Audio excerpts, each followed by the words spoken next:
Everybody, Rose Matter here, and welcome back to my Fate Stay Night Unlimited Blade Works Route playthrough. The last episode, we confronted Shinji after the whole incident at the school with the boundary field, the blood magic, all that stuff. But it turns out that we got there a little bit too late because Ryder had actually already been killed by Caster. It seems like something happened to by Ryder activating her ability. It's got Caster to appear and just basically decapitate her, which is pretty badass of Caster, actually. So she is definitely one to be feared in this route.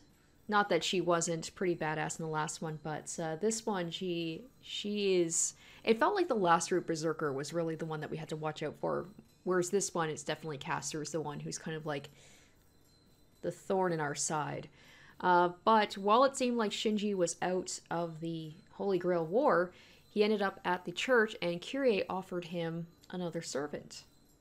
And we know that Kyrie has Lancer and Gilgamesh, but considering that Gilgamesh was outside of Shinji's house, or at least it appeared to be that way, does that mean that he's going to be the one who's going to be fighting alongside Shinji? If so, that is quite the interesting combination of a servant and a master.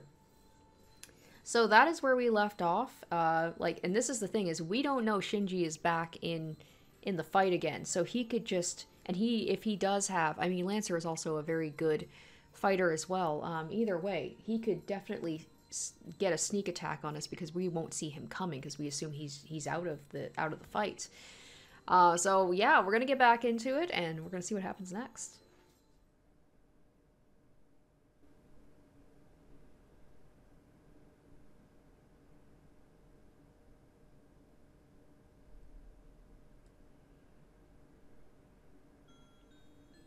And I see his dream, the memory of the man who was set up as a hero, a story of a knight who is understood by no one. Okay, so here we are back to Archer again. It was a simple story. In short, there was something wrong with him.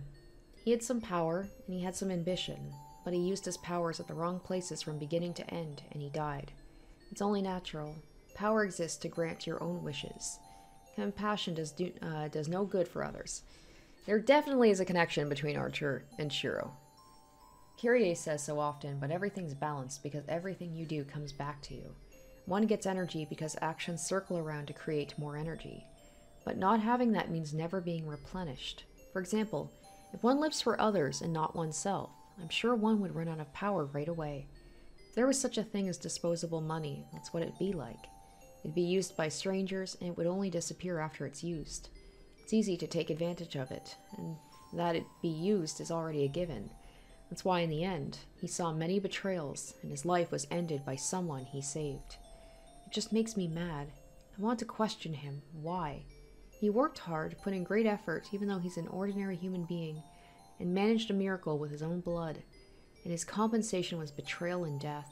It's not even a joke, but he died satisfied. I have no intention of commenting on someone's life, but I can never accept that one thing. That's my impression of the dream I've seen a few times now. I usually wake up here, but it seems the dream continues today. He's standing in hell, and it's very reflective of Shiro, right? And also Kiritsugu, like standing in the aftermath of kind of what he caused, right? It is a scene of some natural disaster, not the result of human conflict. He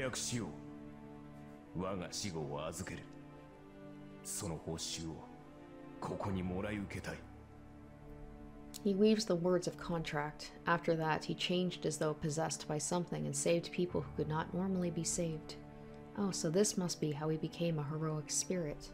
Seeing it this way, it's nothing much. I bet the people he saved were not even in the hundreds. He cannot even be called a hero with such a number, nor would he be promoted to a heroic spirit. But the number isn't important. The qualification of a hero, one who surpasses humans, is to be able to save those that are fated to die. It's an alteration of fate. It does not matter if he does not have power as a hero, as long as he averted a disaster that could not be changed, however small in scope. Yeah, this sounds a lot like Carrie and Shiro, doesn't it? No, the world would obtain a heroic spirit in compensation for the miracle. He became a hero and saved those that could not have been saved. As a result, he became a heroic spirit after he died, and he's now repeating what he was doing before he died. Being a servant, I guess compensation for a miracle, is to become a convenient disposable tool that would fight for others even after one dies. Heroic spirits, superior spirits chosen from amongst humans, the guardians of humanity. But they're not ones with free will like the servants. Heroic spirits are guardians of humanity. Guardians do not have free will, and they're treated as powers.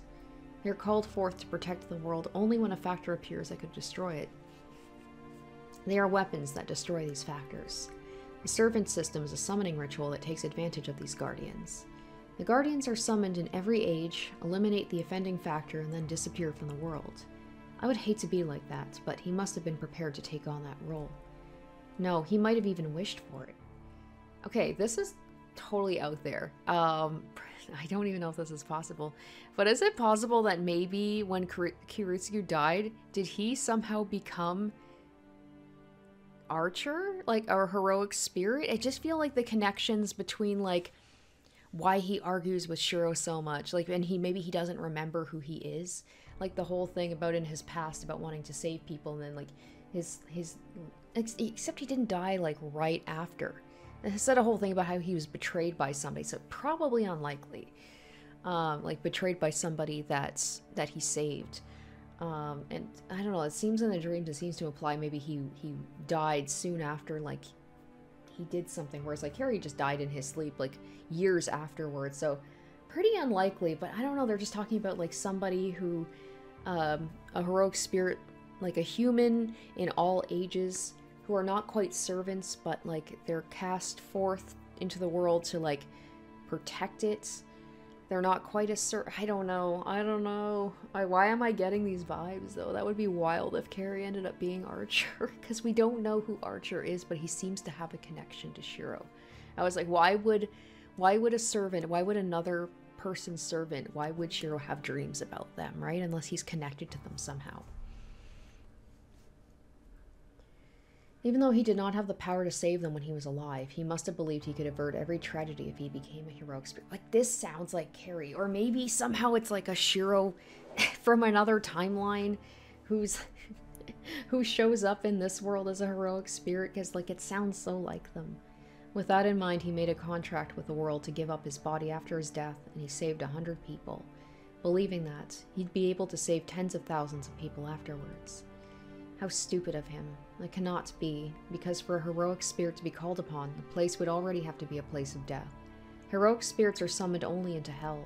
They appear only when the world is about to be destroyed by people. Humans are the ones that will perish from their own doings, so the process of destruction must always be the same.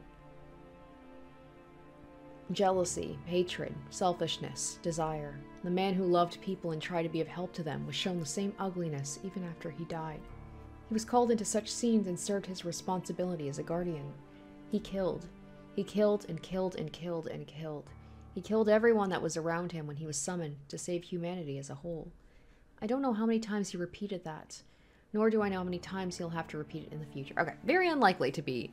I don't know, because it seems like this spirit would probably have to be from like a long, long time ago. I don't know if the Fate series plays with different timelines, because I know the Fate series is a very big one, but from what I know of so far with like watching Fate Zero and then playing this, it's in the same world line. Like this is happening after the events of Fate Zero. But what little I've seen of the other Fate games, they seem to be kind of all over the place in terms of like the tone and things like that, so maybe that's the case. That would be just absolutely wild if somehow like a Shiro from like another timeline or another world line. And also I'm playing Steins Gate as well, so maybe like that's also kind of invading my thoughts and like how I think things could happen. But like maybe it's playing around with the timelines, and maybe like a Shiro from another timeline ended up being Archer, because also because of the fact that Shiro, right? Shiro is naturally gifted at archery. So, maybe. So there's only one thing I can say. He's been betrayed by many things, but in the end he was betrayed by the only thing he believed in, his ideal. Okay, wow, we're actually playing as Tosaka. What? When I wake up, that's all I can say. My body feels tired and I can't move at all. My mind is the only clear thing, and I blankly stare at the ceiling. Wait, okay, so she's having the memory. Wait. Is she sharing? Because, like, all the other times that there was the whole thing about the dreams, it made it seem like Shiro was the one who was having them, because he would wake up. Like, we would be in his room right after these dreams. So maybe they're sharing them. Maybe her and Shiro are both able to see Archer. I sigh and stare at the ceiling. This is hard. He could have told me I might get a glimpse of his memory when I'm asleep, because masters and servants are connected. So this is her first time seeing a memory? If he had told me, I could have cut my consciousness so I wouldn't see such a thing. She's like, I don't want to know about his past. All I care about is the war. But I'm glad we're finally getting some time with Rin and Archer. It's been sorely missed, like from the very, very beginning of the first playthrough of this, where it was the two of them for a while, and then it just completely focused on Shiro instead.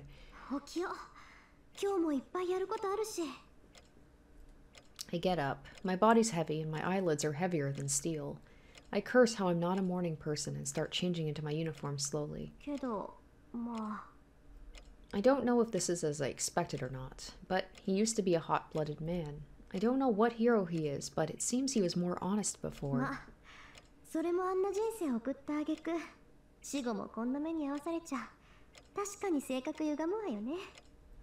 I laugh it off. My face in the mirror looks serious and about to cry, but I decide to laugh. Because I have to do so, or I won't be able to face Archer normally. I get ready and drink the freshly brewed tea in the living room. I don't usually eat breakfast, so it's pretty quick.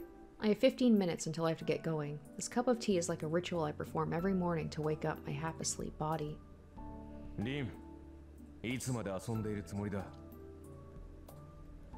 But there's one fool that cannot read his master's mind.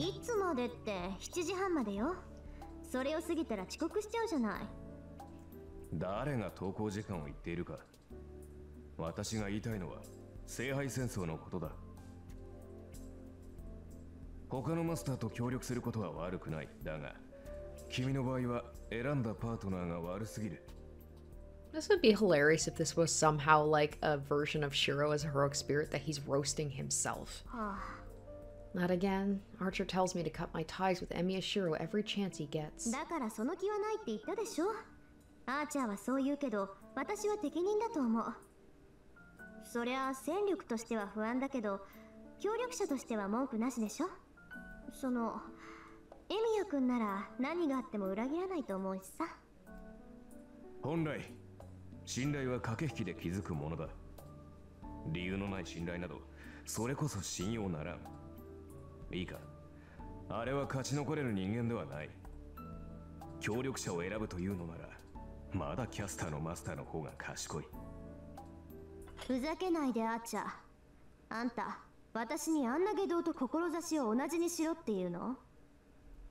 I put my teacup down and stare at Archer. Even if it may be sarcasm, I cannot ignore what he just said.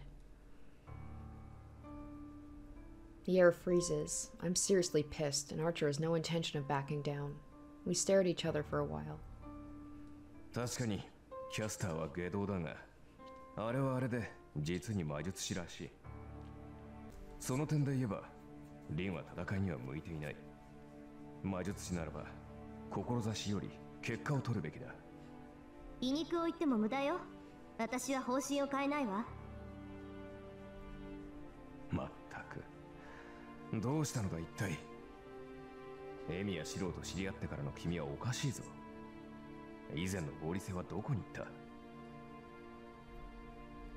Heh, I realize that without having you tell me, but I can't help it. He doesn't have anything even though he's a magus, and is dangerously simple-minded. It's unproductive to scheme against such a guy, and he's, Rim, どうした? ようやく自分の愚かさに気づいたか? そうね。ええ、私はどうかしてる。けどアーチャー、それもこれもみんなあんたがつまんないもの見せるからじゃない。Oh, so it's connected to his dream? 何? いいわ、忘れて。とにかくあんたが私のサーバントである以上、私は私が信じることしかやらない。私はエミやシロほど甘くはないけど、それでも譲れないものがある。相手が何者であろうと、それを譲る気なんかない。I say so with anger, and that makes me realize I don't feel any sympathy even after learning about his past. I'm just mad at him. ほんと。あーちゃん、返事は？ I take it out on Archer and glare at him. The knight in red makes his usual gesture. 仕方あるまい。主が不調ならば支えるのが進化 Oh で damn, I love how passive aggressive that is. He's like, well, I'll pick up the slack since you're being stupid. 陰ながら見守るとしよ And he answers with a reply that's neither a yes nor a no.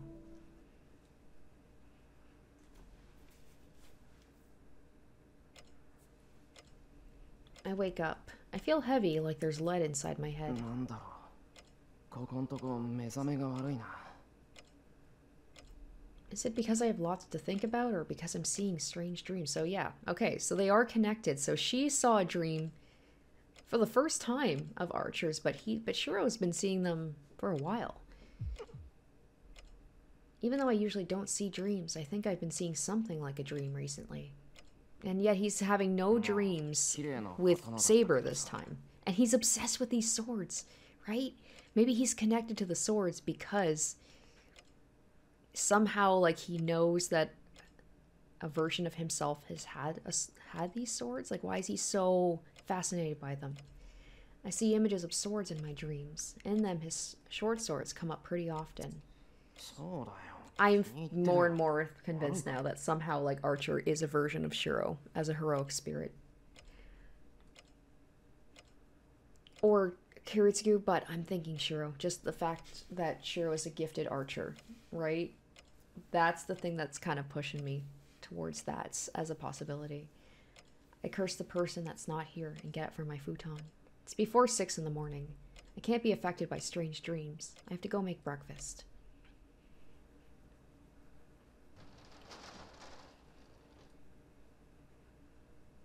Saber sees me off as I leave the house. I'm getting used to this lifestyle as the morning passes by smoothly. I don't see Tosaka at the gate. Since the only suspect we had, Issei, turned out to be innocent, I bet she's busy running around gathering information.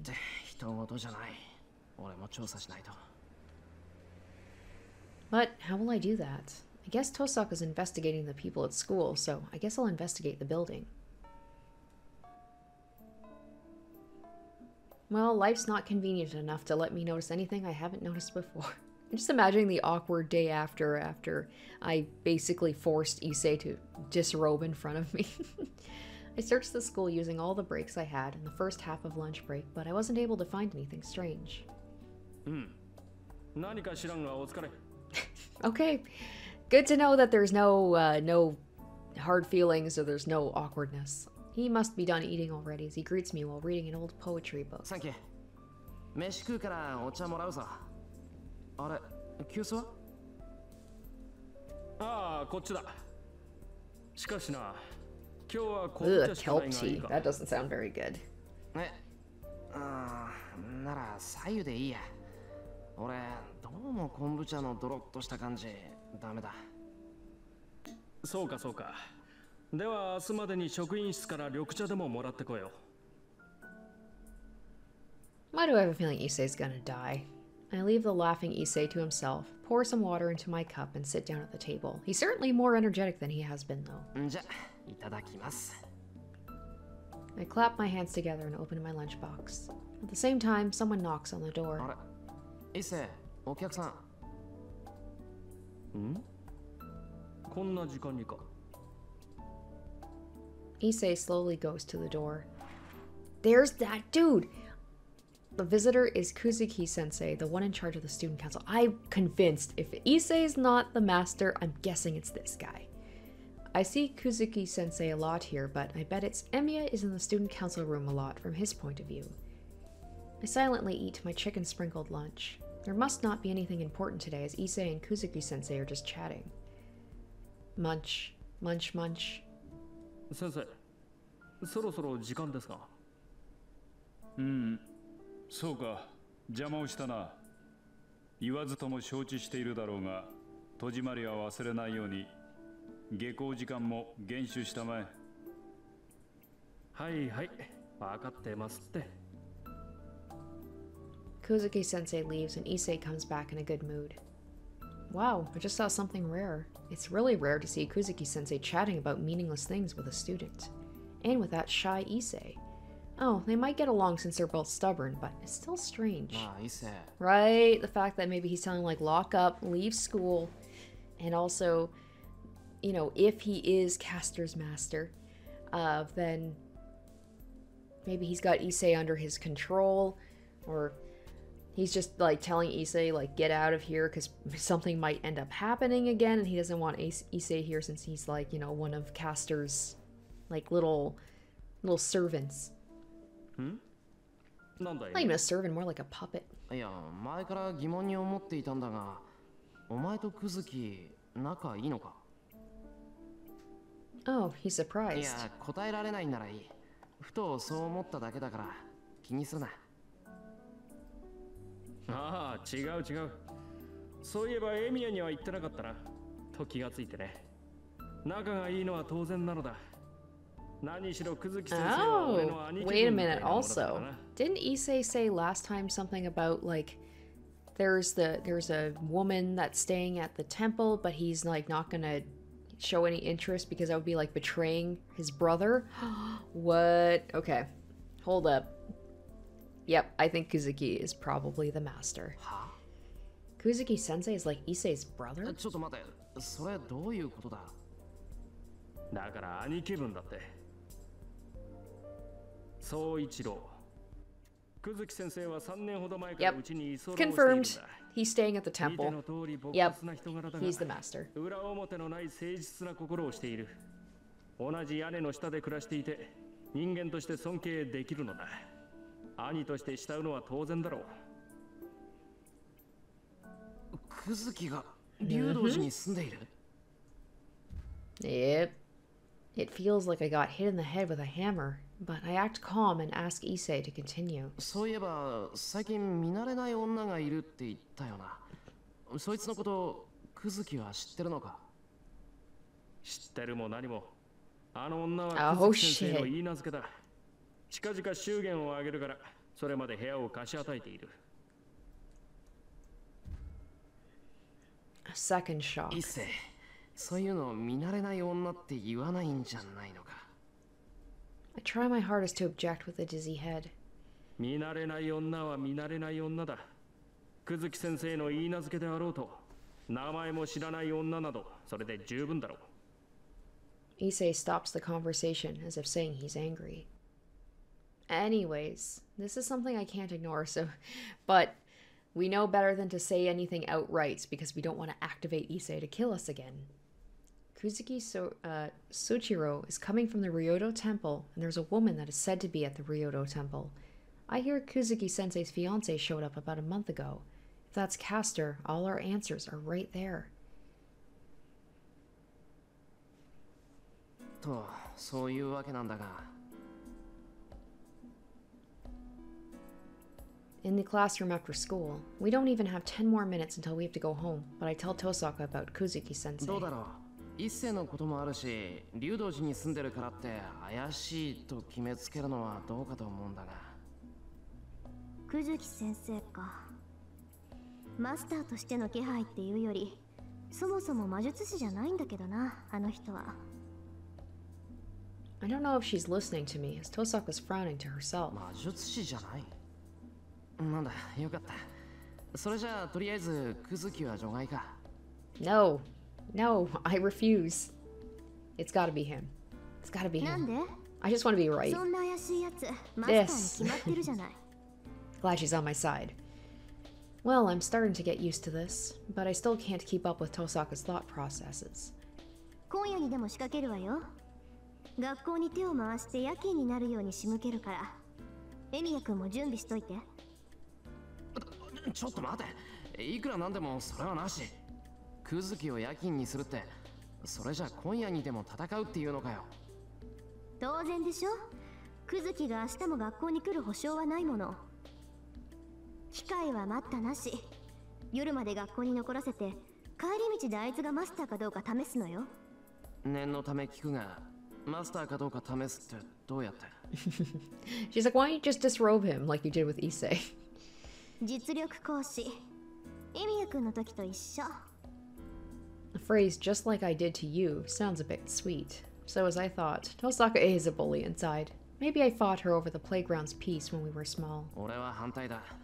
試すにしてももっと穏やかな方法がある。わざわざ危険な Just 真 have 似 him をしな take く his てもい shirt い。 off. That seems to do the trick. 危険じゃないわよ。私だって見境なしじゃないわ。影から軽いガンドを撃つだけよ。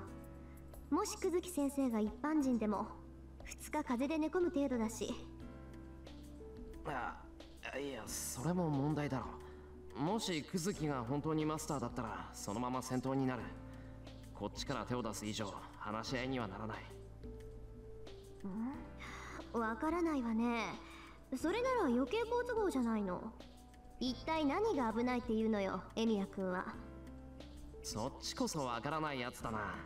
だから遠坂が危ないって話だろ。Tosaka must have finally realized as she stops the conversation. But that's only for an instant. そう。別にいいわよ。それなら私一人でやるだけだもの。She easily concludes. I guess it's meaningless to say anything to her once she's determined to do something. わかった。俺も付き合う。遠坂を一人にしたらどんな無茶をするかわからないからな。それはこっちのセリフよ。まったく。下校時間ね。それじゃあ待ち合わせは午後7時。橋の下の公園。戦闘になるだろうからちゃんと準備してくるのよ。She looks away and walks off. I leave the classroom after her.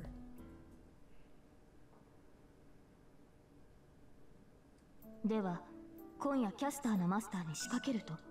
いや、まだ久月がマスターだって決まったわけじゃないんだが、おおむねそうだ。I report to Saber about today as soon as I get home. Saber must agree with Tosaka. She is hyped up already. そういうわけだから、今日の鍛錬はなしだ。夕食もすぐに支度するから待ち合わせに備えよう。ってそっか。そういえば出陣の前に飯食うのって良くないのか？は？なぜそのようなことを聞くのです？戦闘時に空腹では問題があると思うのですが。いや、腹がもたれるのかなって。あと1時間もないし、夕飯は帰ってきてからのがいいんじゃないかなって。I like the confidence. So he's like, we're gonna definitely beat her at a relatively, quick time. We'll have time to come home for dinner. いえ、そのようなことはないと思いますよ。口にしたものを素早く消化するのも戦士の素質です。普段から正しい生活と鍛錬をしていれば食事はあまり問題ないかと。Okay, she's hungry. それはつまり夕飯は作って OK ってこと？はい。そちらの方が大変 She's just hungry. I see. I've trained to be able to move right after meals, so I guess there's no problem. But I'll make a light dinner just in case. それじゃあ今に言ってるけど、セイバーは？シローの邪魔をするわけにはいきません。私はもうしばらく気を整えておきます。I guess she'll be sitting here Japanese style in meditation. 了解。飯ができたら呼びに来る。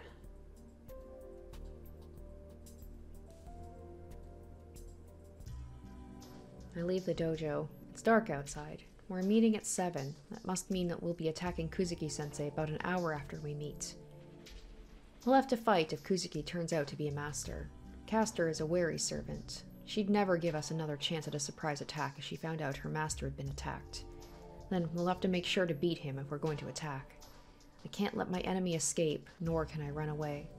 No matter who it may be, Caster's master has to be defeated to stop Caster, the one attacking all the people in this town. If all goes well, we'll take away his command spell and he won't be a master anymore. Ooh, this is going to be interesting. I wonder if they're in a... if him... Probably Shiro more so than Rin. Although Rin puts on, a tough exterior, but we know she's a softie. I wonder if she's going to have any sort of issue, potentially killing a human, especially a teacher at their school. And maybe they're going to let their guards down a bit, or they're not going to, you know, do everything they have to. And then that way Castor will be able to plan a counterattack. Or maybe one of them will kill the teacher and then, you know, deal with the consequences of it. But in the worst case, we'll have to try to kill each other. A weapon at my place, something I can easily put magical energy into, would be a wooden sword. My success rate of the strengthening magic has been pretty good recently, so even a wooden sword would become a good weapon. But that's only in the case of normal battles. I'll need a better weapon if I'm to fight against a master or a servant. You go up to Archer. Hey Archer, can I borrow your swords? I imagine what I saw in my dream. Twin swords of black and white. They're about that long, I should be able to use them. And most of all, I could fight decently if I had those swords. I'd be able to protect myself, not be a burden on Saber, and be proud that I'm Saber's master.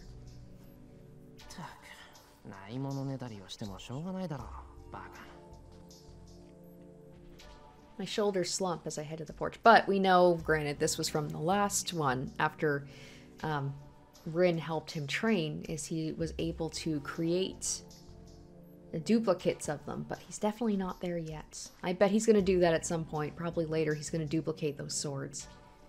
Especially because he's been training similar to how Archer fights. My shoulders slump as I head to the porch. I'll just do what I can. For now, I'll concentrate on making dinner. Saber always seems so serious, but it seems that she's looking forward to the meals. It's been my secret joy to make her happy.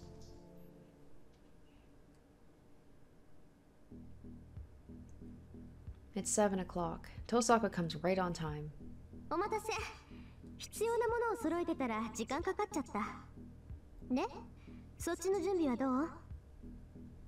I show her the wooden sword bag. There's one wooden sword in here. This is about all the preparation I can do.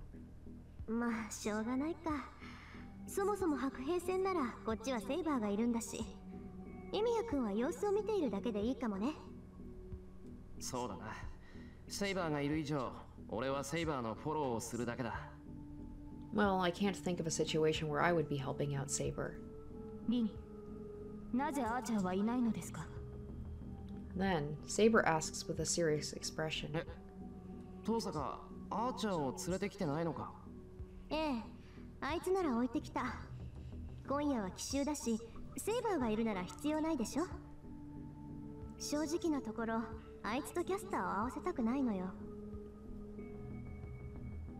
Tosaka starts walking. I don't know what she's thinking, but I guess we won't be getting Archer's help. She's been doing that a lot lately, just leaving him at home.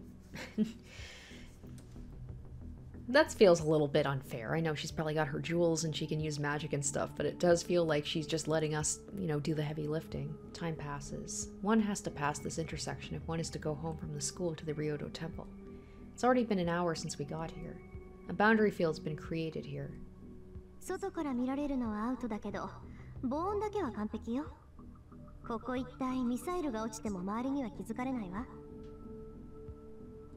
According to Tosaka, it's so quiet around us. I guess it's because Tosaka's boundary field is working, but the town is too lifeless. It's already been 7 days since the Holy Grail War started. It seems the town is having its spirit slowly drained without anyone noticing.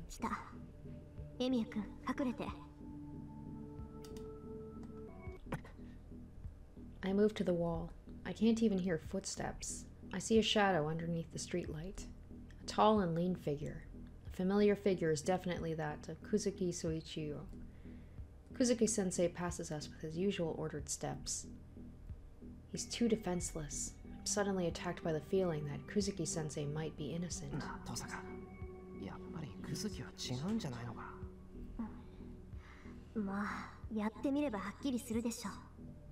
It seems Tosaka isn't in doubt as well.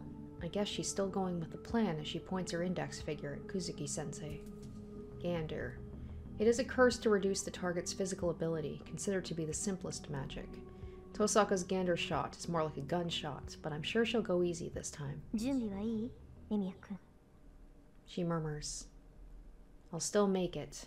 There's a possibility Kuzuki Soichiro is innocent. Isn't there another way to check if he's a master or not? Oh, okay. Wasn't expecting this. I have to go check. Make sure that well, if there's a bad end, I want to pick that first, obviously. I'll be right back.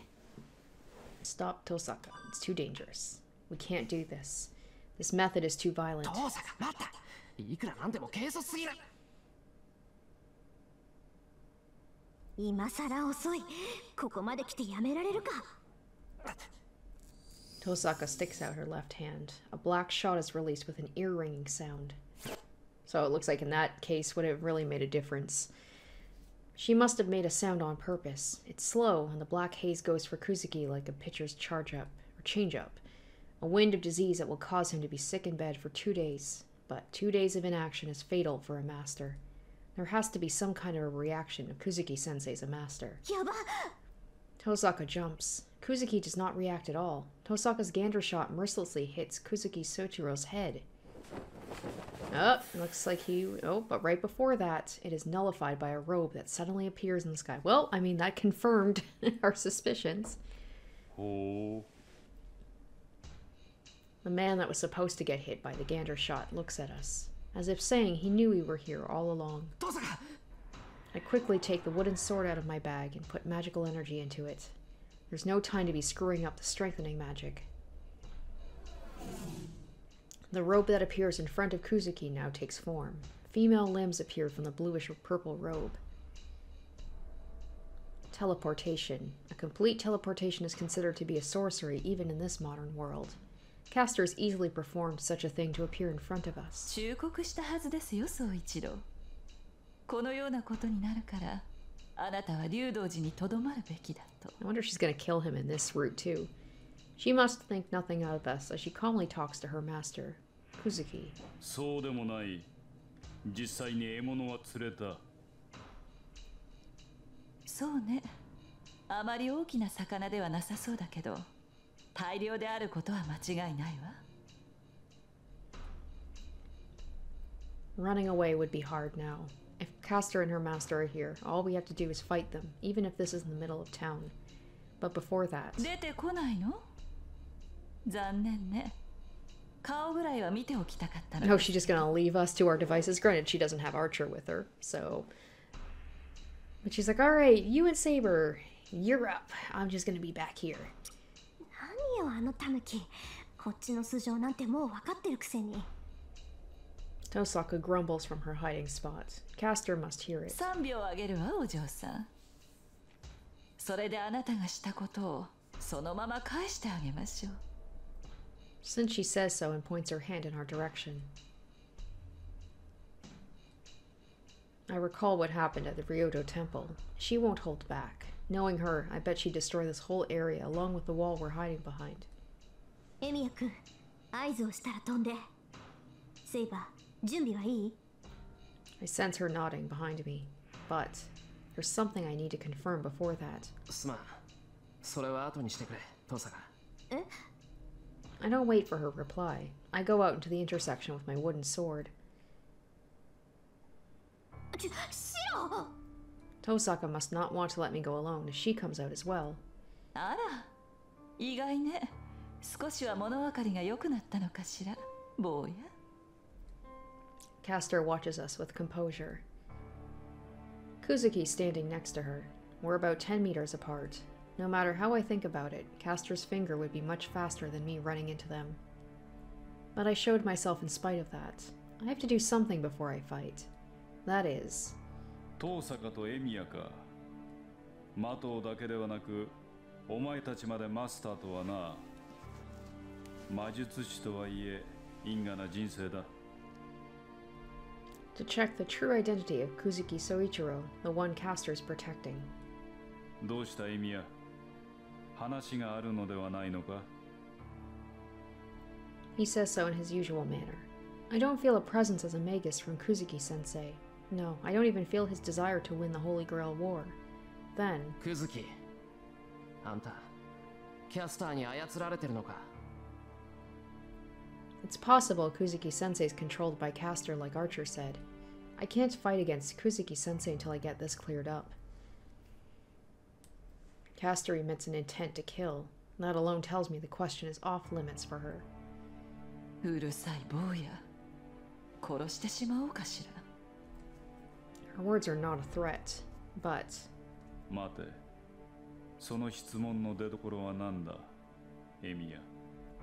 Kuzuki sensei stops her in his usual manner. 疑問には理由があるはずだ。言ってみるがいい。 My throat is dry. It must be Castor's intent to kill. The robed figure tells me I'll be killed if I say something bad. I bear it and... あんたがどうやってマスターになったかは知らない。けど、あんたはまともな人間だろ。なら、キャスターがやっていることを見逃しているはずがない。だっていうのに見逃してるってことは、あんたは知らないんじゃないかって思っただけだ。I say so while glaring at Castor. キャスターがやっていることだと？ああ、そいつは竜道寺に巣を張って町中の人間から魔力を集めてる。ここ最近連続している昏睡事件は全部そいつの仕業だ。今までも、そしてこれからも犠牲者は増え続ける。キャスターが魔力を吸い上げ続ける限り、いずれ死んじまう人間だって出てくるだろう。そいつは町の人間は生贄だって言った。取り返しのつかないことになるのはそう先のことじゃない。なるほど、そういうことか。通常 He's like, 善良な good 人 thing 間 I'm な not ら a ば normal human キャスター being. を放置できない。にもかかわらずマスターである私がキャスターを放置しているのは彼女に操られているからだと考えたわけだな。ああ、もしあんたがキャスターの行為を知っていて放っておいているなら、あんたはただの殺人鬼だ。俺も容赦はしない。けど、あんたが操られているんなら別だ。俺たちはキャスターだけを倒す。いや、今の話は初耳だ。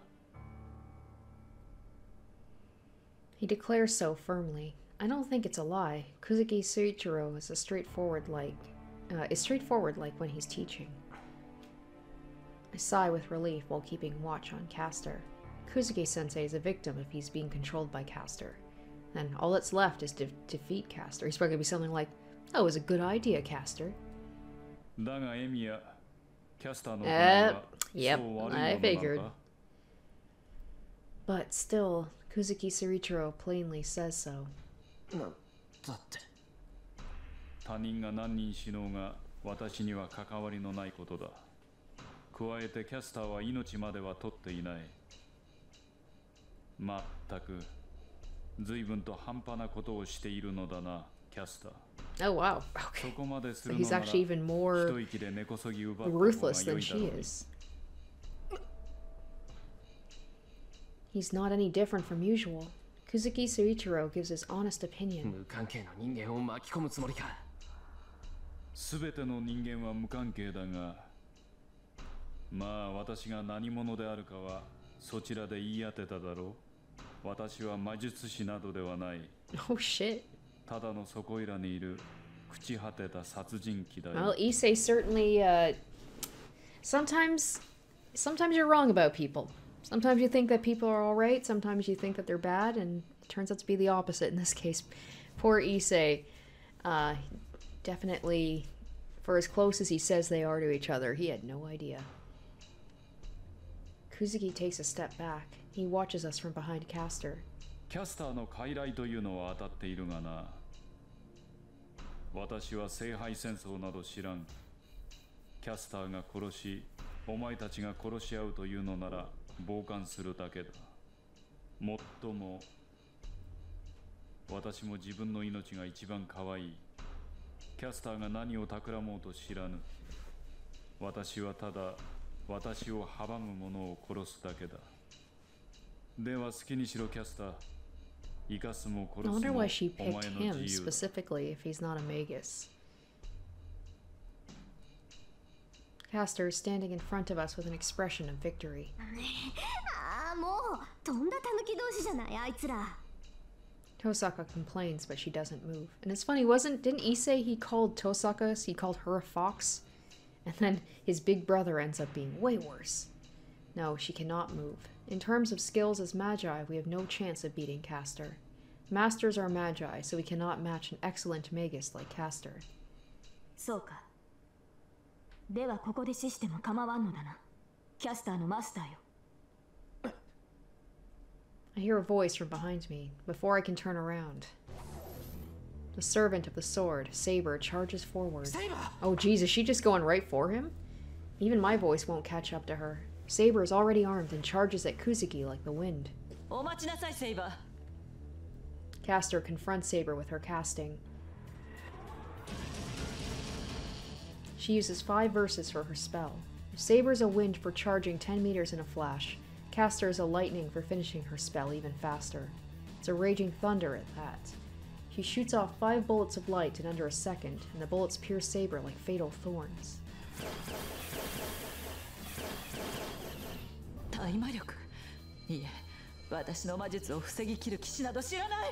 She's just OP like that.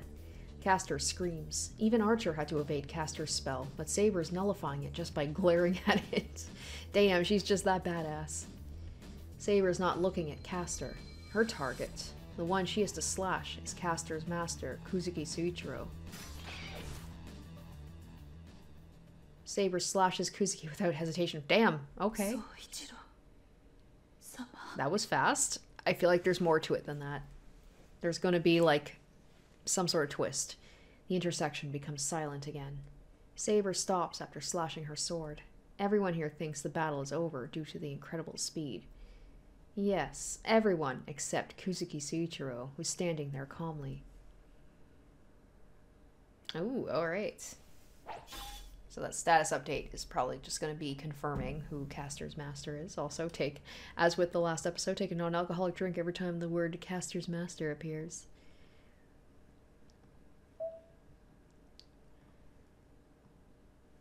So yeah, there we go. Pretty much the only difference from what I can see. Charge, stop, slash. Having repelled all of Caster's spells, Saber settled the match without giving anybody a chance to stop her. The charging speed, her footwork, and her attack were perfect. Her invisible sword slashed the enemy master. A surprise attack at the perfect moment. Saber's powerful slash splits Kuzuki Suichiro in 2. It was an illusion, I'm guessing. It should have split him in 2. Bewilderment causes her to gasp. What is going on? Saber, still in the posture of having swung the sword, stares at the enemy in front of her with blank amazement.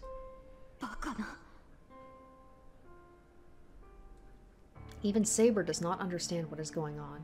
A perfect strike that was slashed horizontally. The attack is stopped. The sword is stopped before slashing the enemy's body. Oh, that's probably, I'm guessing it's going to be Assassin.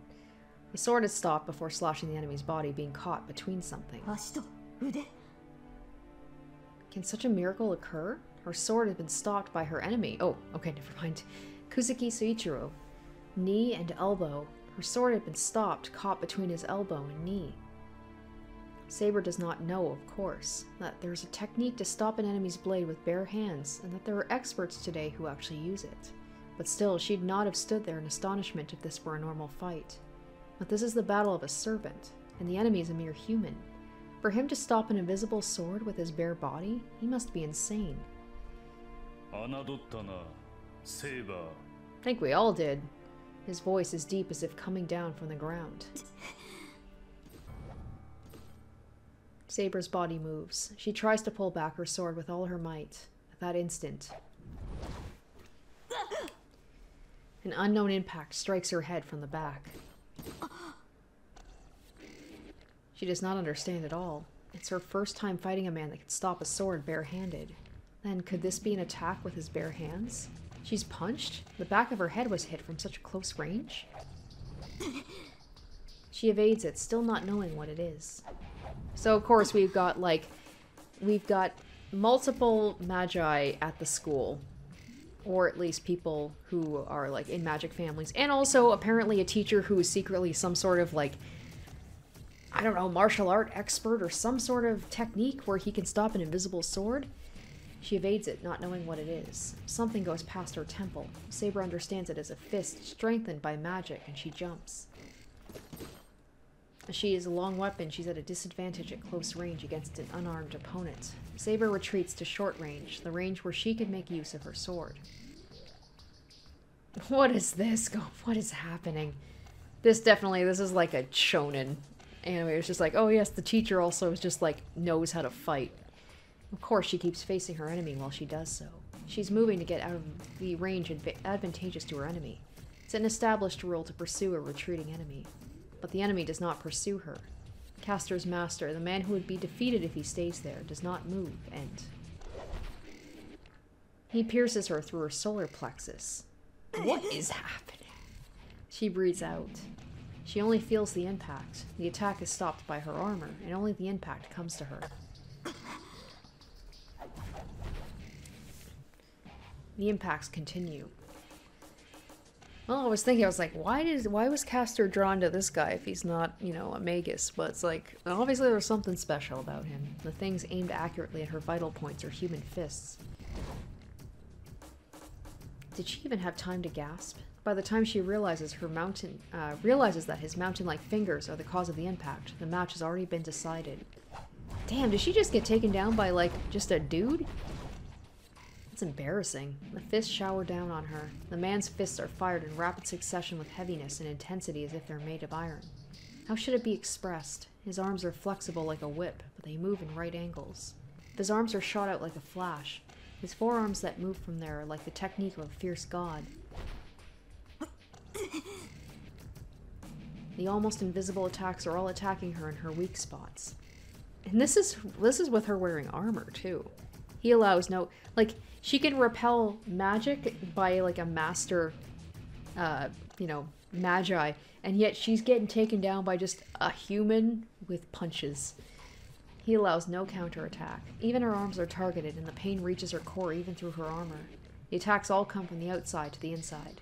The swinging arms change direction using the elbow as the fulcrum, and they beat Saber from impossible directions.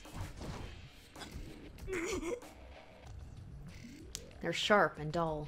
It's not an instant kill, but they contain poison that will lead to death. That's all that is contained in these attacks.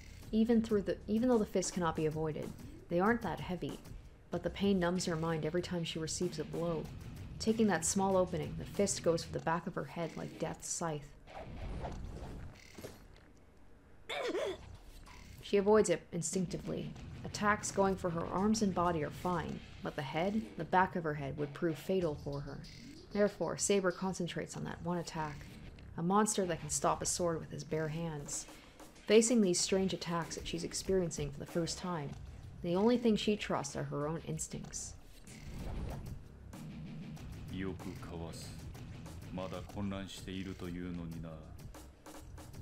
The enemy's arms stop moving. His stance is like his arms, steady like a rock.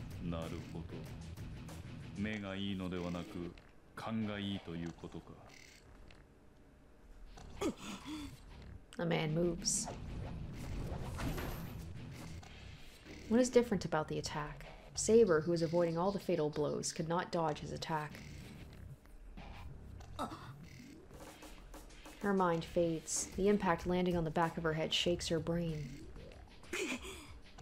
But she still manages to raise her hands. The man's attacks cannot penetrate through her armor. Then the man will go for her bared head.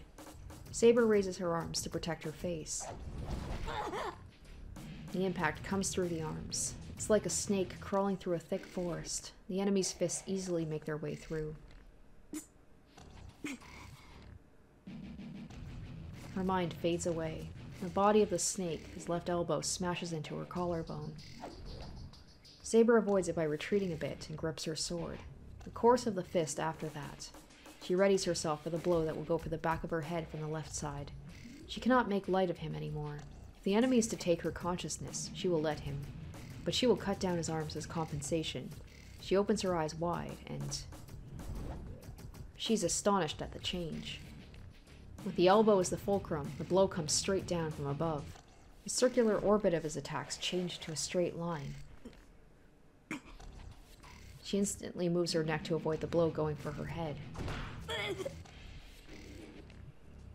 The impact lands on her shoulder. She glares at her enemy with her left shoulder destroyed, and her spine freezes up the instant she does so. The man moves back half of his body, his right hand that has not been used yet. The fist that has been set at the height of her throat is released like a cannon.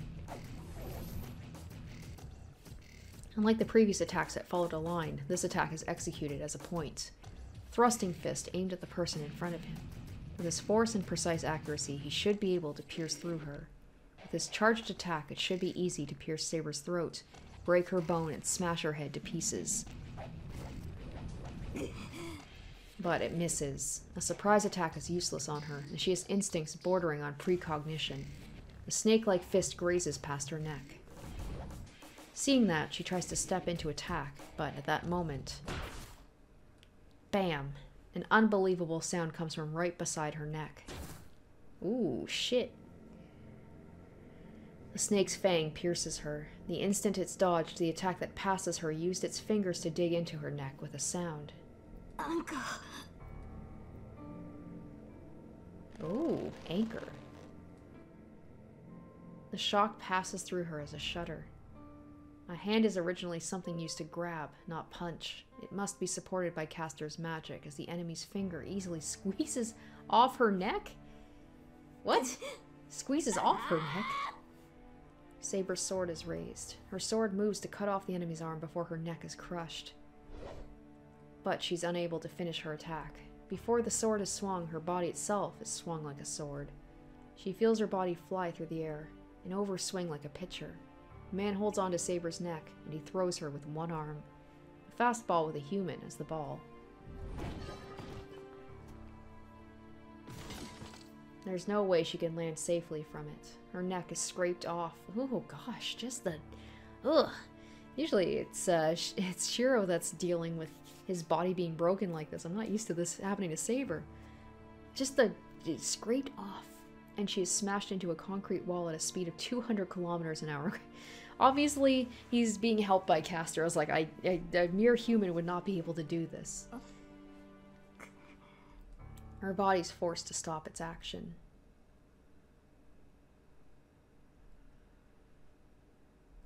Everyone watches in astonishment. Not just me and Tosaka. Even Caster, who should be overwhelmed with victory, watches her master in astonishment. Saber's quick charge to Kuzuki's counterattacks. From the nightmare-like neck grab to the perfect throw that fascinated even us. So, that's surprising that, like, a guy this tough, he did admit that he is her puppet.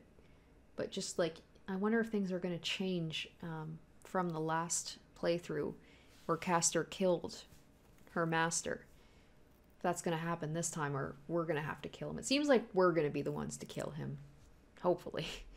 Saber doesn't move. She was thrown by her neck and smashed back first into the wall. The wound on her neck should be fatal. Even worse, she hit the wall with such speed. I don't think it killed her, but I'm sure she won't be able to move. At the very least, Saber will stay on the ground until the wounds on her neck and body heal. I murmur without realizing. Even though his fists are strengthening using Caster's magic, Kuzuki is only human. Who could possibly think he'd be able to overwhelm a servant in hand-to-hand combat? マスターの役割は後方支援などと決めつけるのはいいがな。 The lean figure turns. 例外は常に存在する。私のように前に出るしか能のないマスターもいるということだ。I'm just like, that'd be real great if Rin had brought Archer with her. There must be a reason she keeps leaving him at home. Maybe she was afraid that he was going to... Except she did use a command spell on him so that he can't attack Saber and Shiro, but like, was she afraid that maybe he was going to turn on them and he was going to side with Caster? He just proved that to us. So, their roles as the one to fight and one to support are reversed. 何をしているキャスター、事前に言っておいただろう。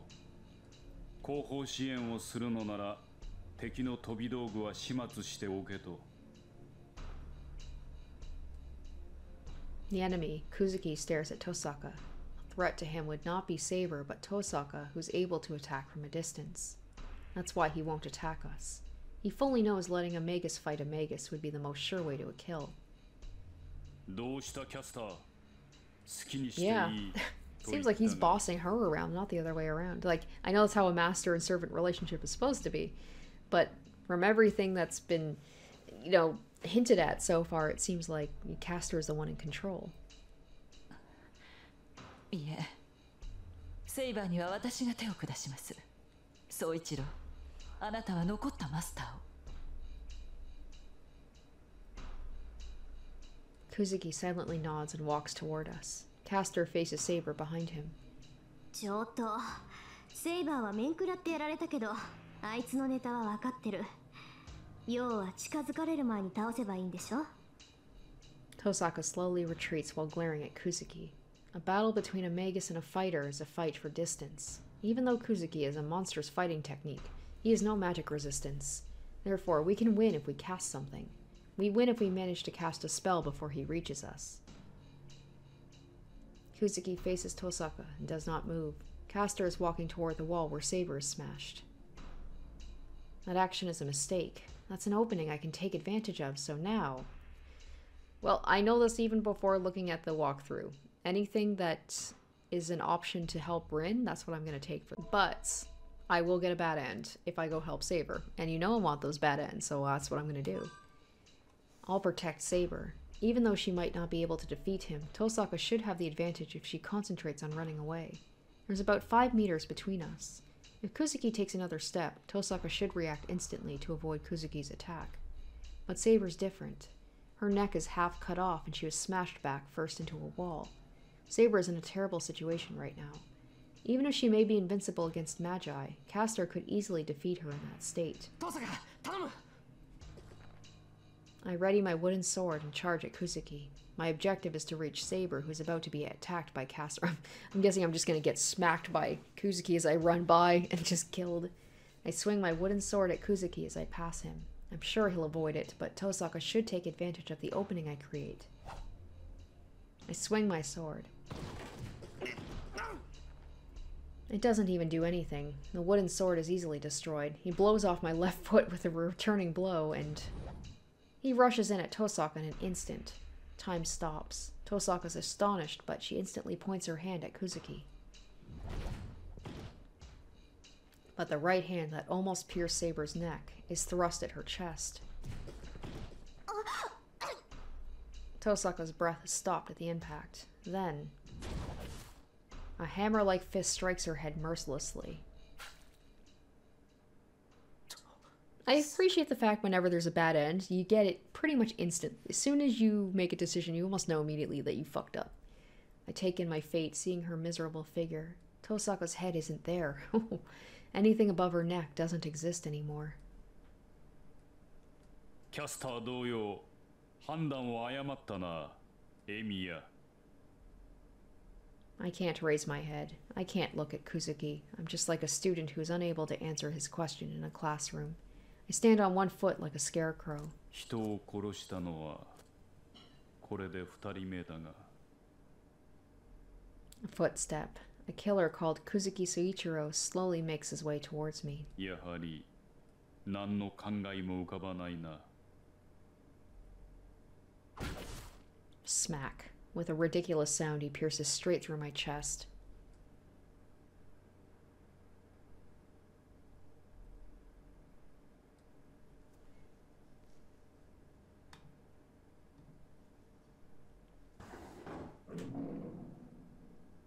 Hi, みんな元気？ちょっとした気の緩みから大惨事、あっけなくデッドしちゃったシロを救うタイガー道場第19回。今回は特別 There's just Rin dead in the background. お呼びしています。 Oh. 気分はどうですか？シロ、ぶっちぎる。素敵だ。あー、気持ちはわかりますが、抑えて抑えて。要はあれよね。リンさんよりセイバーちゃんを優先したシロの行動が業務上過失致死になってしまったわけでした。まあでもしょうがないわよね。リンさんは女としての魅力でセイバーちゃんに劣ってたから。Oh damn. 一番で Way 守 to っ twist て the もらえな knife. かったわけだし。まあ勝負は時の運。次はこうならないように可愛い女の子に徹しなさい。でもシロも反省すること。あの状況ならセイバーちゃんより遠坂さんを優先するべきなんだから。 Yeah. She's like, we're not on the last route. You gotta focus on Rin. セイバーちゃんを見捨てるのは心苦しいだろうけど、ここは心を鬼にして遠坂さんでも守ってあげなさいね。いや、首が動いた。リンさん、つかぬことをお聞きしますが、どこに行かれるのでしょう。ちょっとそこまで素人向けに。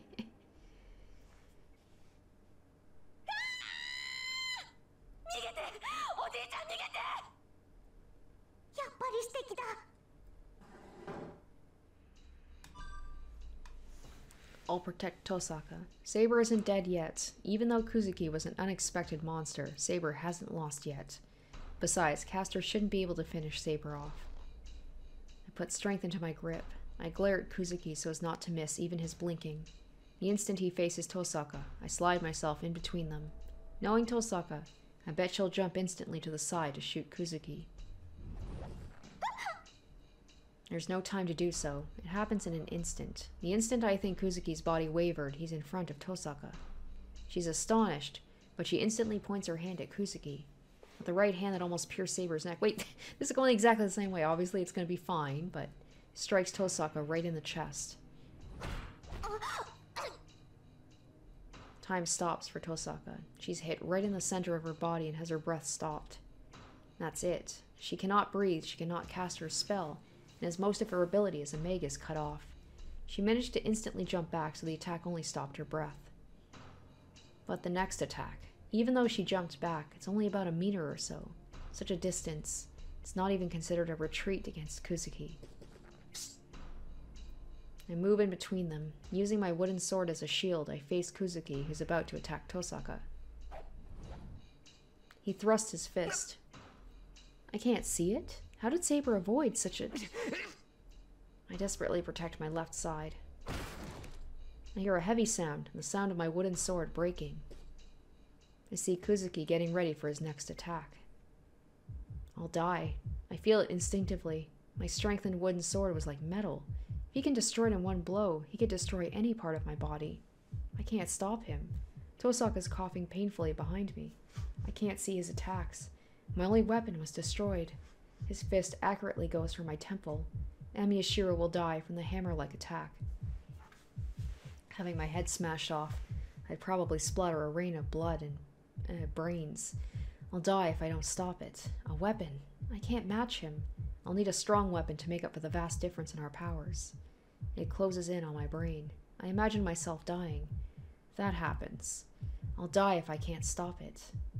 A weapon. I need a weapon. Is he gonna, like, just create those swords, archer swords, like, without even learning that power? Transmutation, is that what it's called? I can't remember. A weapon he can't destroy. Not a quickly furnished weapon like a wooden sword, but a proven, strong weapon. The finest quality at that. A weapon undeserved. Oh, archer. A weapon undeserved by me. Yes, the weapons he carries would surely... Torres. He is! He's gonna create them! Then I'll make them. I'll make them even if it's impossible. I'll make them no matter what the consequences may be. I'll make them myself. I make myself believe strengthening and reproduction, things that already exist and things that do not already exist, are similar. It's right, there's no time to think. Fake them no matter what. It does not matter if something gets destroyed in the process. I don't care even if it's just a fake. Hurry. Forget everything. Don't I know that I'm not the only one who will be killed? If I can't stop it, Tosaka will... Yeah, before, like, she had to teach him how to do that. He just did it. It's like he's learning from the previous routes without even realizing it. I mean, the fact that there are multiple routes makes me think maybe there are multiple timelines. That spectacle. Tosaka speaks out for me. A deep voice. Is that Kuzuki's voice? Something might have happened to my ears as I can't hear properly. No, not only my ears, but the senses of my limbs are too weak. Only my right eye is functioning. I watch the approaching fist. I observe as someone else's actions block the attack. My arms are about to rip off. Even though I have no feeling, I hear my nerves tearing off. In my hands are his twin swords. Yang sword Konsho and Yin blade, or Yin sword Bakuya. The names of the swords. Even though they're haphazardly reproduced, the swords still present their existences to the wielder. But I'm sorry, I can't project you guys perfectly with my skills.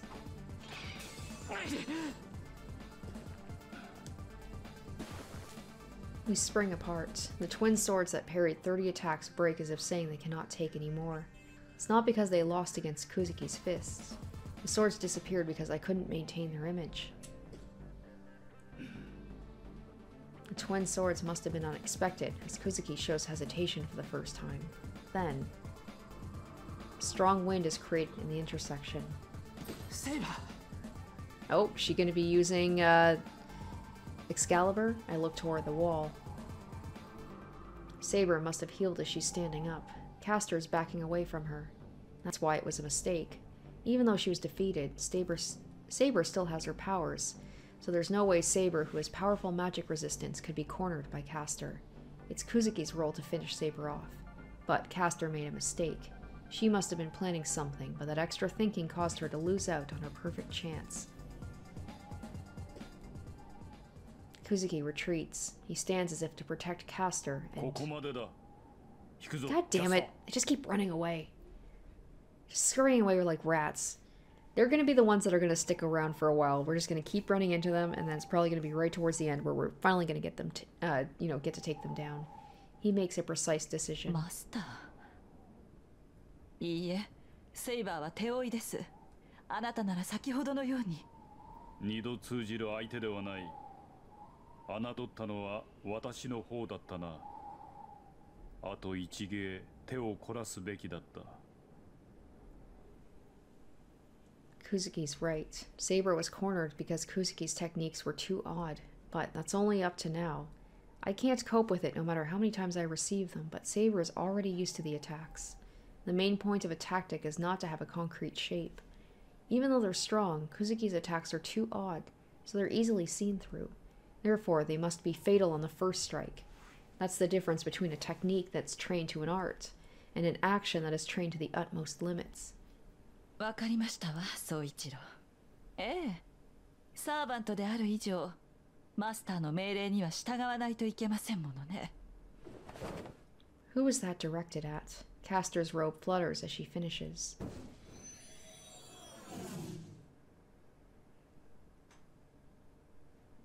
There's nothing after that. The bluish-purple robe circles Kuzuki as if through sorcery they disappear without a trace. やられた。いくらなんでもこうなったらクズキは竜道寺から降りてこない。After Caster and Kuzuki disappear, without caring for her wounded chest, Tosaka grits her teeth in regret. I understand how Tosaka feels. Since we attacked them, Kuzuki will now stay in the Ryudo Temple. So, we'll have to go and attack their territory if we're to defeat Caster. But the Ryudo Temple is a gate watcher called Assassin, and Kuzuki and Caster aren't easy enemies either. We'll lose if we just attack recklessly.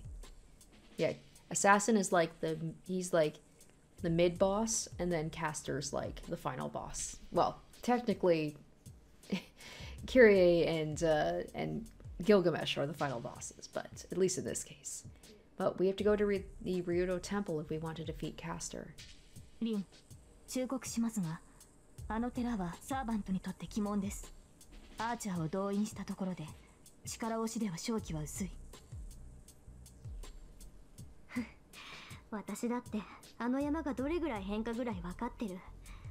悔しいからってすぐに追いかけたりしないし、あなたのマスターを強攻策になんか巻き込まないわ。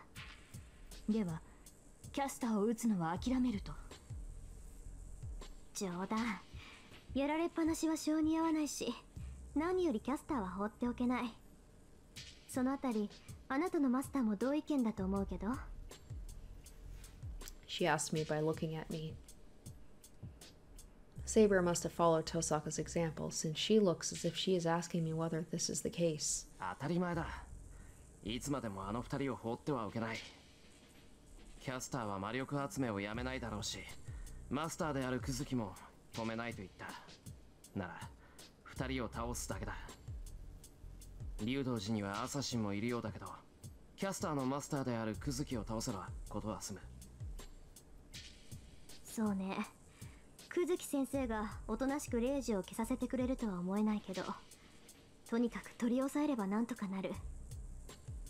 当面はこっちも作戦を立てるしかないわけだけど。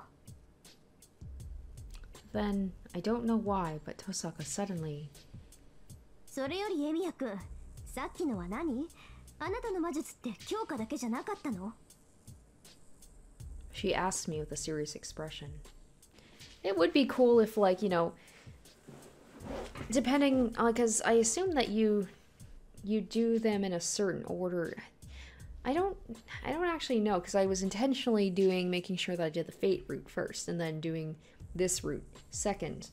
I'm not sure if like that's the way it has to go, but it would be cool if it was kind of similar to like Higurashi, where he just retains information from like if he did a route and she taught him how to use the reproduction magic, and like somehow he remembers that going into this route, because like otherwise I guess it was just a situation where he was desperate and somehow he was just able to get that to work, or because he's connected to Archer somehow, so he was able to replicate his weapons. Does she mean reproducing Archer's swords? Well, I'm still surprised myself, but I don't think she should glare at me for it.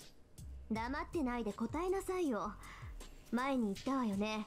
俺が使える魔術は強化だけだって。いや、そうだけど、初めにできたのが投影で、そっちは効率が悪いから強化にしろって教えられたんだ。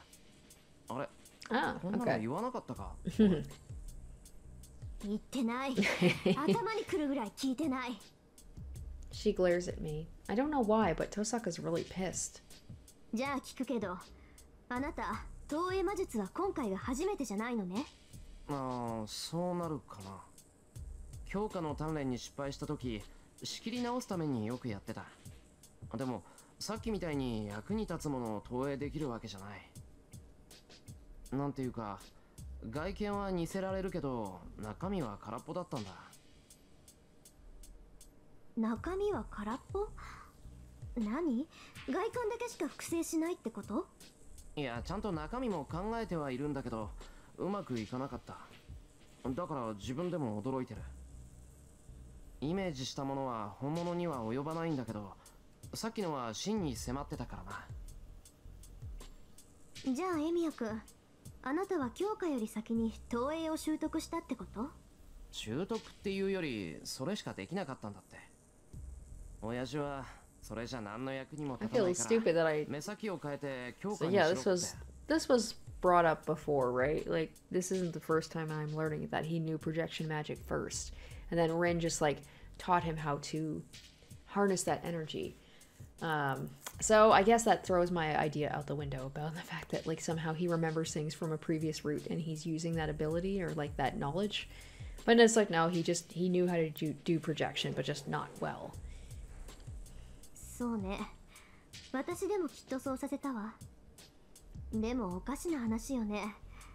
アーチャーの剣をあれだけ長時間複製できるくせに、普通のものは投影できない。属性が限られているのかな。汎用性はないけど、ある事柄に関してのみ優れた魔術師ってのもいるし。Tosaka starts thinking by herself. She does not even look at me. とりあえず今日は帰りましょう。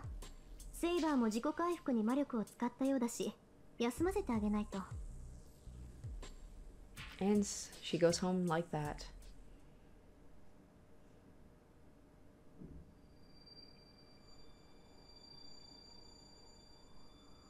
There's no one at the house. The hallway's dead silent. My ears might still be screwed up as I can't even hear my own footsteps. The numbness in my limbs won't go away. I don't feel like I'm stepping on the ground. Surprised I can still walk in this condition, I go with Saber to my room.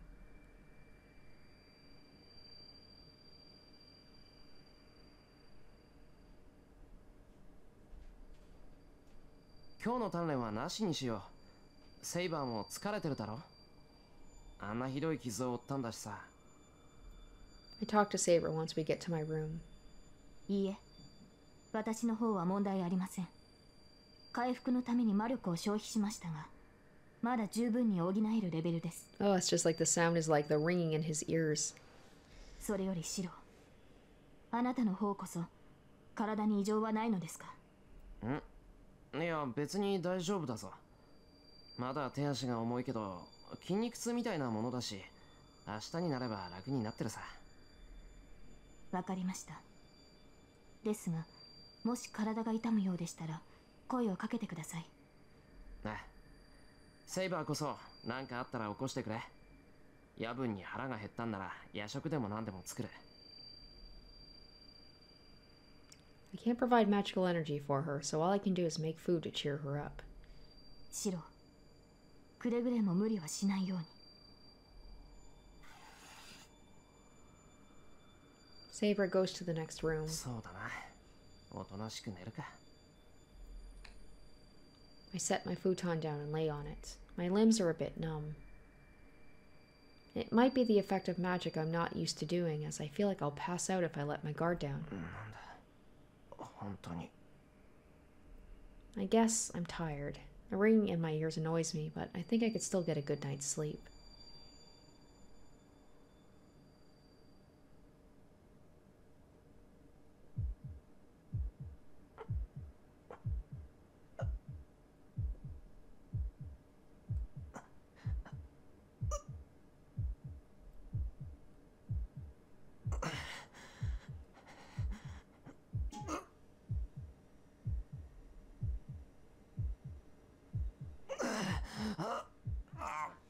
The writing is so tiny. Oh God. Well, the writing's so tiny, so when it's regular, it's just like, ah. I squeeze the futon. It sounds like he's screaming at me. It feels like hot metal is coming up my throat. Every muscle, every bone in my body is messed up. I hear a grinding sound with my numb ears. The sound of creaking bones is coming from within me. Is that the thing, like, when he was the sheath, where it's like, when they saw his bones, it was almost like it was like razor blades. What don't they like? My bones are twitching as if to complain to me, and my ribs are shaking as if to burst out of my body. Pain runs throughout my body. My whole body's pushed down by a great force, but the pain is coming from within. It's condensed in a small place, but the contradiction is that my body is expanding. On top of my futon, I wiggle around like a bug and try to bear the unknown pain. Saber, hear any of this? Saber, help? My brain is burning. My brain must not be able to endure the pain, as it's like a sauna now. I don't care if this is compensation for magic over my level, or if this is the abnormality Saber was talking about. This is me when I get like a Charlie horse in the middle of the night. Trying not to like wake up anyone, just be like, ah, just deal with the pain. Don't bother people. Just handle it. But for some reason, I don't want to ask Saber for help. I don't want to worry her. And I have to be responsible for what I did. I suppress my moaning as I sweat. The clock I look at with my vague mind says it's not yet midnight. I should be able to escape this pain if I sleep. But I'm sure the pain will wake me up even if I do. I'm going into a daze. My mind is boiling. The pain should go away once the sun comes up. But until then, I have to bear this pain for about 7 hours. This fact by itself seems like a bad dream.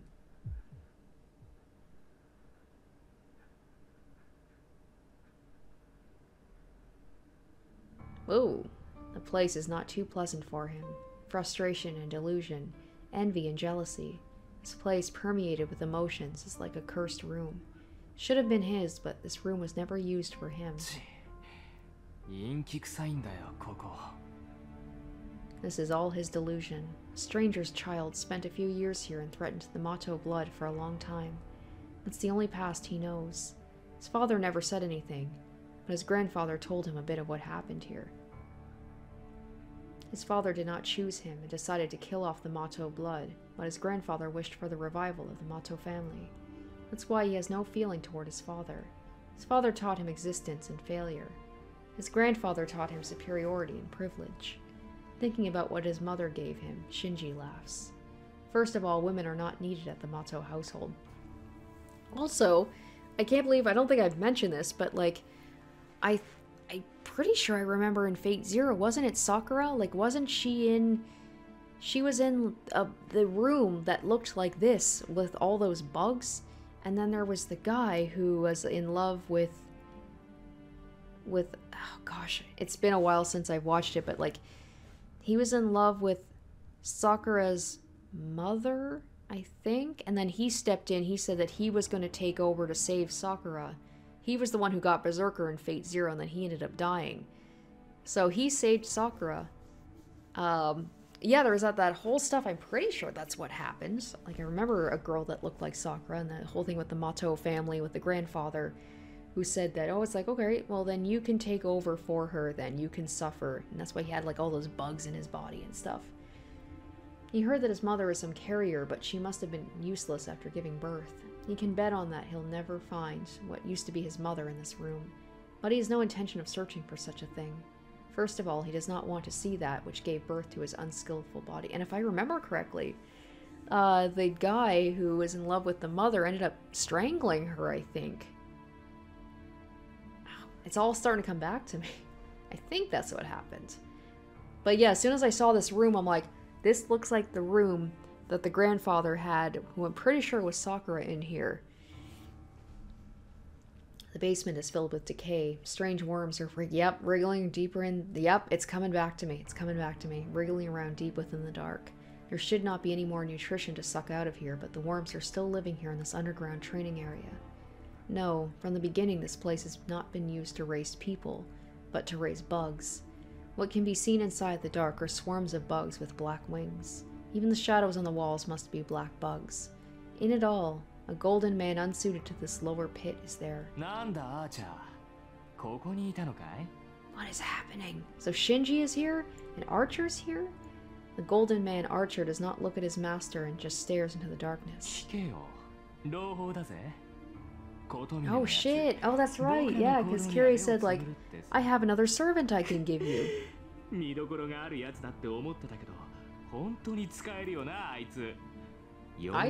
thought he was gonna give him, I was like, oh, is he gonna give him Lancer? Talking in delight, he walks towards Archer. Archer finally notices his master. The red eyes move.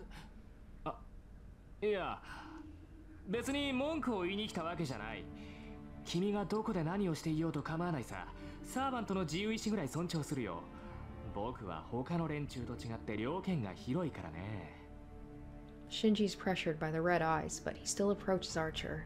Even if Archer may be an ominous existence, he is only a servant.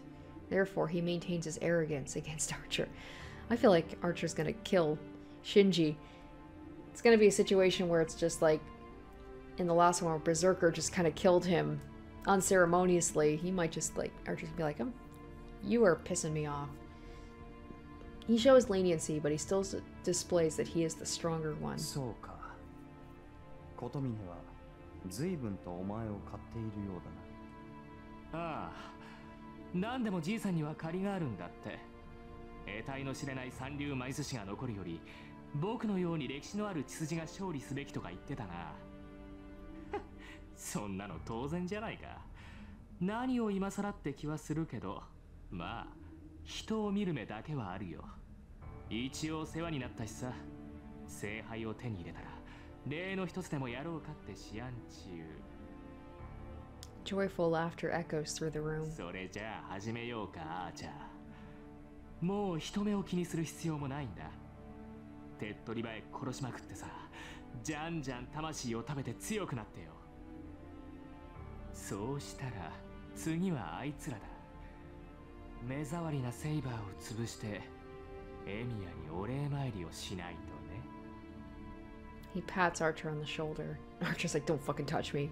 Archer watches as if something unpleasant has touched him. 何？ほら、行くって言ってるんだよ、アーチャー。どこの英雄だろうが、サーバントってのはマスターの命令には絶対服従なんだろ。He must have imagined himself raping Saber and letting his friend crawl on the ground. He orders Archer in high spirits, but the Golden Man does not move. シンジ、お前は聖杯というものを理解していない。And he says his master's name for the first time. 聖杯が欲しいのなら他のマスターなど放っておけ。連中は所詮生贄に過ぎ。真に聖杯を手にするというのなら先に抑えておくべきものがある。先に抑えておくべきも The boy, Mato Shinji, looks at his servant. His feet are moving back unconsciously, and he's let go of Archer's shoulder. まずはそれを手に入れようか。俺は聖杯を手に入れるためにお前に力を貸している。我らにとって共通の目的は聖杯だけだからな。ま、お前の気持ちはわからんでもないが、復讐は気持ちがいい。快楽を求めるのは人の証だ。するべきことを済ませたのなら、お前の遊びにも付き合おう。Archer smiles for some reason. Sensing something evil in it, Shinji finally feels uneasiness about the servant's identity. The eighth servant, a heroic spirit that should not exist, the strongest king of heroes, said to have existed since the last Holy Grail War. そういえば聞いてなかったね。Shinji speaks, still trying to preserve his superiority. なんだ。聞けば答えるぞ、マスター。お前の望み、聖杯を手に入れたらさ、お前はどうしたいんだ、アーチャー。 It's a natural question. A heroic spirit that's half immortal and has all the treasures in the world. What could this man possibly wish for now? なんだ。そんなことも知らなかったのか。Archer says so with surprise. His face is smiling as if he has found a small happiness. 我は豪勢なものを許す。装飾華美など最もめでるべきものだ。だが余分なものに与える意義などない。余分なもの？昔の話なのだがな。10人の奴隷を選び、その中でいなくとも良いものを殺そうとしたことがある。どうなったと思う？シンジ。はあ？みんな奴隷なんだろう。なら全員殺したんじゃないの？いやいや、それがな、一人も殺せなかった。いかな人足とはいえ、無駄なものなどいなかったのだ。He shrugs his shoulders ironically and steps forward. A deeper darkness. He raises his foot over the dark shadow. だが、この世界には余分が溢れている。10人どころか、1000人という人間を選んだところで、殺せない人間など出てきまい。まったく恐ろしく人間に優しい世界になったものだ。わけわかんないな。結局何が欲しいんだよ、アーチャー。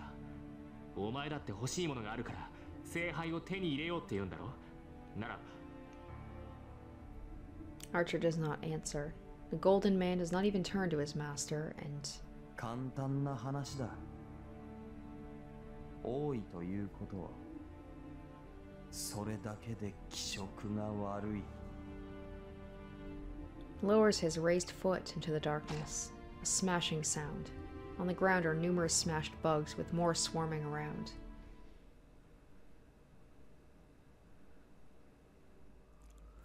Well, quite a bit happened in this episode.